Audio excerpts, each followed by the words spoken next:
Today we're going to talk about dictionaries, also known as hash maps. These are very efficient structures within Python to allow you to create name-value pair stores. Dictionaries are created using the squiggly brackets. We can then define a key as any immutable value type. We then specify a colon, and then we put in the value. Different name-value pairs are separated by the comma. For those of you with experience in other programming languages, you may think this looks exactly like JSON or JavaScript object notation, and you'd be right.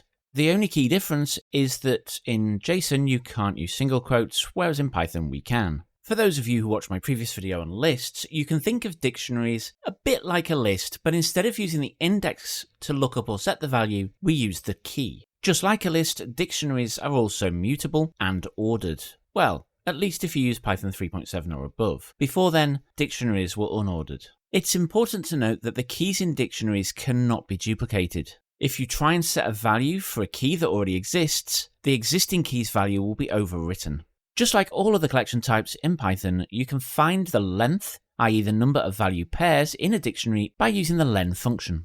Let's go for a slightly more complex example of a dictionary now. And here's one I created earlier. This dictionary represents a customer record. You can see we have first and last name, date of birth, and telephone number. We also have our customer identifier, so we can look them up by number. It's important to note that if you try and extract a value from a dictionary using a key that doesn't exist, you will get a key error. To avoid this, you can use the get method. This will get a key and substitute it with a default value if it doesn't exist. By default, the default value is none. To specify this, we would use a comma after the key we're getting, and then specify what the return value should be. In this case, we can just say 21. This is probably the most common method ever used with dictionaries. Just like a list, there's also a clear method which will empty the dictionary. As I mentioned earlier, dictionaries are mutable. This means that we can run into mutating problems whenever we have a variable pointing to another variable that contains a dictionary.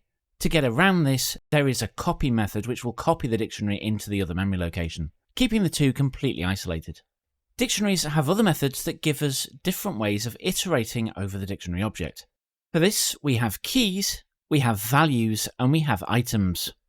Keys and values just provide an iterator that can be used with a for loop to loop over either all the keys or all the values in the dictionary.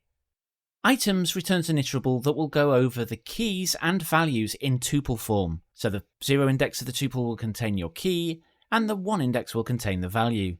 For simplicity, we can dereference these when we loop over them as key, value. One of the things that I've seen junior developers do quite a lot is to loop over the keys and then grab the values from the dictionary. Just use the items collection. It'll be far more efficient in the long run. Now, as I mentioned earlier, if you write a value to a key in a dictionary that already exists, you will overwrite its value. You can avoid this by using our next method called setDefault. This will set the value as long as it doesn't exist in the dictionary. If it does exist, the value will remain unchanged. Dictionaries also have the pop method, which will pop a particular key out of the dictionary and return its value. And then there's also popItem, which will return a tuple of the last inserted key value. Personally, I've never used either of these two methods, I've just never found a use case for them. The next method we're going to talk about is update. This allows us to merge one dictionary into another. So say we pull another dictionary from data in another section of our database which contains how much the customer has spent and what items they bought previously. To merge these together, we just use customer.update past purchases. And you'll now see that we have one dictionary returned that has everything in it. Note that if any items were in our second dictionary that we're merging over the first, these will overwrite the original values. Customer number has actually been overwritten in this case, we just can't see it. If we change the customer number and run it again, you'll see that the customer number in the original dictionary has been mutated. So why would we choose a dictionary over something like a list or a tuple? The reason for that is its pure speed. Here I've written a quick program just to illustrate the point. Here we're creating a list and a dictionary, both empty. Then I'm going to build a collection of 200 million integers into each. I've imported the library time just so we can get some timestamps to do some rough calculations on how long things took. So here I use the range function to generate a list of between 1 and 200 million. Next I use a comprehension to build a dictionary from that list. We'll talk about comprehensions in a future video. They're a really quick way of building things. If I'd have done this using a loop, it would have taken somewhere like 23 seconds on my PC, But actually, if we use the magic of video editing, you'll see that this one actually took just 12 seconds. The next thing we do is we record out the amount of time, which I just said was just over 12 seconds. This is using something called a format string. We'll cover those in the next video on strings, which you'll find top left at the end of this video. They are extremely powerful. Next, we're going to get the value for the key 200 million from the dictionary. We're going to get the current time. We're going to grab the key. Then we're going to record the end time. And then we're going to say how long it took in seconds. Next, we're going to find the position of 200 million in the list. Again, we start the time, we find the index of that, and then we end the time, and then we record the difference in seconds.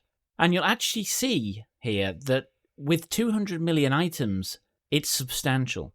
Getting the key from 200 million from dict gave us 1, and that would return 0 if it didn't find it. That took 0.0 seconds, which means it was practically instant. Now, getting position 200 million from a list, there you see it's actually returned 199,999,999, which is correct, and it took 1.555 seconds. Now, if you were dealing with very big collections over and over again to find multiple keys, this would start to add up massively. So if you're trying to find data really quickly, or trying to build custom indexes or something like that, dictionaries are amazing. I've used them extensively in programs to have really fast code. And that's it. I've experimented in this video with doing things a little bit quicker.